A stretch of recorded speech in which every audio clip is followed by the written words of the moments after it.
True crime has, there's something about true crime. It's like blowing up in the last couple of years. Last like 2 years, I want to say. No, it's like the last 5 or 10. It's really been getting big. It is fucking like true crime has become one of the most popular genres right now. Not only for podcasts, but for shows like Netflix. Yeah, now they're kind of People getting converted into like the Netflix series. They're like converting like Dirty John, all of those. Yeah. Yeah, it's fucking insane. Even my wife, all she watches is fucking shit about people getting raped and murdered. Women love they like the really. That's all my mom watches. It's like 70%. She's either watching the news or she's watching like the ID channel. With I can't watch people getting murdered. I can't watch all that. It's brutal. too fake. Some of the stuff on TV though is just too true fake. Stories. Though. They're true stories. They're true stories, but the way they fantasize them and dramatize, like there's a UFO thing on History Channel about Skinwalker Ranch, and it's just the way it's produced and the way they Skinwalker Ranch. What's Skinwalker? There's a ranch in Utah that has all kind of paranormal phenomena that happen. Shit.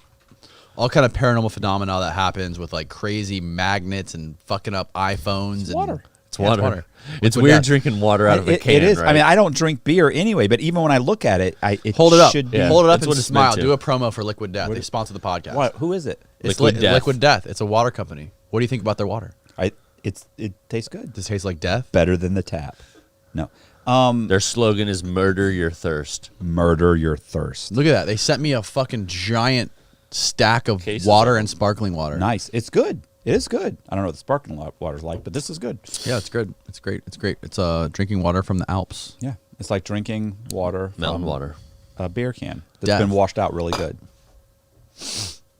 Anyways, the shit that's on TV shows is just, it's so overproduced and dramatized. Dramatized. That's the word I was looking for. And it just makes me just like, whenever something's overproduced and dramatized like that, it just makes me skeptical of it. Yeah, it's like watching American Greed. Yeah. Where Matthew Con man walked into the office. Yeah. You say, stop. Another single mother. Yeah. So Oh sad. fuck. What was I gonna say? Oh, yeah, true crime. And then women are like half of it gets half of better. the It audience. gets better. I got called. Another thing, I got called from a guy who have you ever seen oh god, it's called hold on. It's on A&E. It's called 60 Days In. I've seen it on the scrolling through, but I've never watched it. Okay, so I watched a couple episodes because this guy contacted me like a week or so ago. Like I Yeah. never check Instagram. People contact me on Instagram like I check it maybe once or twice a month, and they'll be like 30. And so as I'm going through, like, accept and, oh, cool, thanks, and giving them little responses, this one guy says, hey, if he hadn't put A&E in the name of the show, he would have got nothing. Yeah. Like if it was just like, hey, bro, watch your stuff, you're awesome, give me a call. But instead he was like, I'm so-and-so from, I'm Tony. His name is Tony from A&E. He has a bunch of guys have reached out. A bunch of my fans have reached out to me and said, I need to interview you. I need to contact you. I've watched your stuff on YouTube. Great stuff. Really want to talk to you about being interviewed and talk to you about A&E and blah, blah, blah. I was like, it was like a week or so ago. I was like, oh, God. So I responded. I talked to him the other day. He wants to interview me for some show for A&E. Talking about possibly trying to do some kind of a co For the 60 Days In show? No, for something totally different. But they're like hooked in with him now. He was basically the star of that show. Okay. And so he's now doing kind of like a spin-off show. And so same thing. It's so there's lots of stuff that constantly happening. It's just trying not to get hooked into that trap where you end up signing a bunch of stuff and then nothing happens. Get your hopes up on it. Right. But imagine if you didn't have a podcast, if you didn't have any sort of other thing, if you didn't have anything else going on, you'd be like, oh yeah, they want to sign you up exclusively for them, and you would have nothing else. You know what I mean? Right. Now you have leverage. When you start putting out your own shit that you own independently, you have leverage against those people, and they know that. Right. And it's funny too because guys always tell me, like I always get guys like, oh, what does Danny pay you for that? What is that? I'm like, well, nothing, bro. I don't pay anybody to do podcasts. You do all that for nothing. I'm like, well, yeah, but you do understand. So then you have to break it down. You understand what's happened. Like Concrete Meat put me on. Like I was already out and doing stuff, but I was already in a couple magazines and I was trying to. But you were still in the halfway house when you came on the show the first time. No, I just got out. I wouldn't do it in the halfway house. I was too scared. That's right. You wouldn't do it. You were not allowed to. You did Super it after. Scared. And he was even like, well, first of all, I couldn't. I can't disappear for 4 hours. Like, there's no way to go across. Listen, you're so scared in the halfway house, like they're knocking people off. Yeah, they're ready to send you right back to jail. So he's like, yeah, come over and this. And I'm like, I'll hold it. And then so I got out, and then he called me. I've been out like a month or a few weeks or something. You're like, bro, I answered your questions. Yeah, because I'd asked you about podcasts. Yeah, I answered your question, said you were going to come on. You're not in the thing. I had somebody didn't show up. Yeah, someone rescheduled last minute. I got nothing like in the can. I need to do something. I need to come out. I was like, all right. So I came out. But, I explained that. I said, look, Danny put me on a course because of the podcast, put me on a course and got me exposure that I never would have gotten had I said, oh, well, you got to give me $500. You know what I'm saying? Or you got to, and he'd have been like, screw you. I'll go just have a conversation with anybody forget it. I'm not going to do it. Okay. So then where would I be? I'd be pushing books on my own. Mm-hmm. It has been said that I have had people tell me that I am the Joe Rogan of Florida. Oh God, who the fuck gassed you up like that, bro? No. It's been said. It's been said. It could be a fact. I'm just saying it could be a fact. Matt, you didn't fuel that comment to his head, did you? No. I've had a guest come on here and say it, and I've seen at least one comment that said that. So it could be true. Who knows? Anyways, you've done great for yourself. You've really taken off. You really. Well, I'm not making a bunch of money, but a lot of things are happening. Like something's got to hit. Mm-hmm. There's so much stuff up in the air right now. Like it's so much stuff being thrown at the wall. Something's got to stick. For sure. Yeah, but it's not about one thing sticking. It's about staying consistent, and that's what you're doing. You're right? Staying no, consistent. I'm staying on it. I'm putting stuff. I'm putting up, and the interviews. It's a snowball effect, right? It's a snowball effect. Yeah. The first podcast was the spark that lit the flame. Right. Now it just keeps growing and growing. And it's it's all the it's. And I like doing the podcasts. Juan, I'm going to interview this chick that it's great. Juan's great too because he works. Who are you talking about? Juan Sanchez. Okay, he's the ex-con that you just interviewed. The guy from Venezuela, got kidnapped in Venezuela, was laundered $39 million. He's got a great story. But just so happens he knows a chick that was a high-end madam who was bringing girls in. I'm going to say from Brazil or something. I don't know. It was some South American country. I don't know which one. But she was bringing girls. So they can come in. You can come in for 90 days to the United States. Yeah. Come, hang out, whatever, on vacation. So they would come in for 90 days. So this woman's getting phone calls from women in, let's say, Brazil. She's Spanish too. And they're calling her and saying, look, I can come to the United States for 90 days. I need to make some money. And she's setting supermodel hot looking. Mm-hmm. And they're coming in and they're working as high-end escorts. She's I don't want to say pimping them out. Can I say? She is, yeah. Is it? Okay, yeah. I mean that in the best possible light. She's a pimp. She's pimping out. So she's being a madam to these women, and they're coming and they're going back like a Ghislaine, like a Ghislaine Maxwell. On a different level. Yeah, that was Epstein's girl. Oh, was it? Oh, no.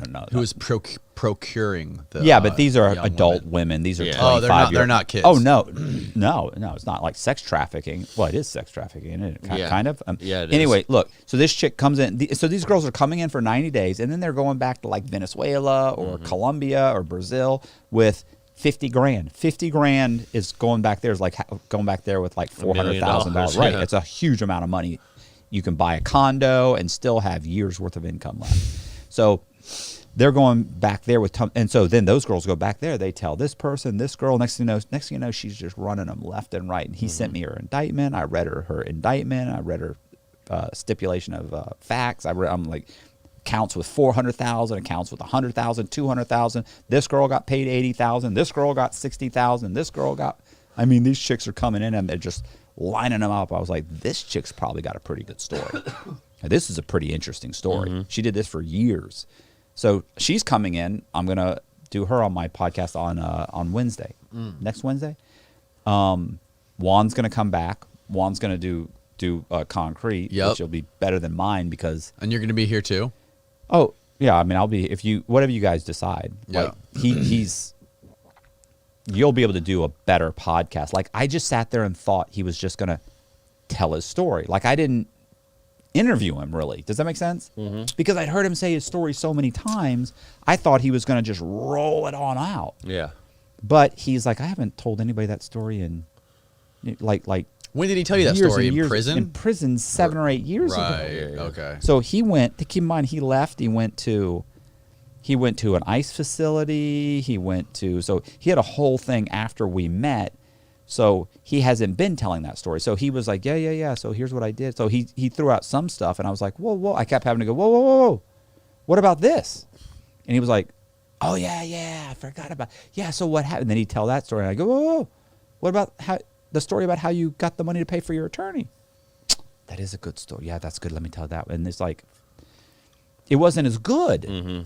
You know? Yeah. Like, I felt like it wasn't good. Colby, my video editor, he was like, bro, that was amazing. It was a great story. It was great. I was like, but I had an anticipation of what it was in my mind. Right, yeah, it was different. Man, you know what would be great for the prison industrial complex is if the people who own the prisons, they set up in the prison cells, they set up podcasts. So everyone in prison could have their own podcast, their own YouTube show.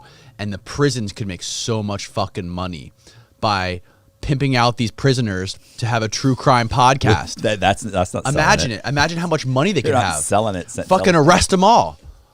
Fill those prisons up. Now we can have more podcasts, make more podcast money. We can have deals with Spotify. Jesus. The prison that escalated quickly. If I was going to say, first of all, they're already filled up. Yeah. They're already filled up. They're filled. You really just need to bring in a mic. So, Yeah. okay, prison owners, if you want to make more money, do deals with Spotify. Fill the prison cells with microphones and set up podcasts with the prisoners. That way they can have their podcasts in prison, and the prisons can do Spotify deals directly, and it'll be fucking hands over fist, millions. Never happened. Never happened in the federal system. They won't let a camera. Sure it will. They won't let a camera in. They won't let you come in and video an inmate in prison. Not since was it Diane Sawyer did it, or was it Barbara Walters did? She did one for 60 Minutes, and it was called Club Fed, where they actually went into a prison, a camp, and showed the facility and how nice the facility was, and people went nuts. Like, you know, because they're showing guys playing tennis, they're showing guys doing fishing, they're doing this, they're doing that, and they're like, oh, and she's like, she's going, oh, what'd you have for dinner? He's like, we had this, and he's like, oh, we had, like, he's saying all these things that sound good, and so they immediately after that whole thing, they went in and they said the Bureau of Prisons said, we're never letting another camera in. Because they made us look like fools, and we're taking away this and this. They literally are paving over all the stuff. They're tearing up everything. They just took everything away. Yeah, but who cares anymore? Who cares anymore? Everybody knows. Everybody talks about it. Everybody knows all the fucking crazy shit that goes on in prisons. But they were portraying they were it portraying that that it was club fed. They were saying it was like Club nice. Med. It was too nice. Right. But so who they cares? went in. But who cares? Well, it's Well, too late. You don't have to people care now care. because it's not now. Right. Now it's a state. So that's that's practically a state. Exactly. Facility. So let the cameras in now. Like, give them podcasts. I think you should take that on. But having dealt with the bureaucracy of the federal prison system, I can tell you it's never going to happen. I think it's time for the federal prison system to give in to the I entertainment think so industry. too. And look, as feeble as Biden is, you could probably fool him into signing something, But yeah. True crime is profitable.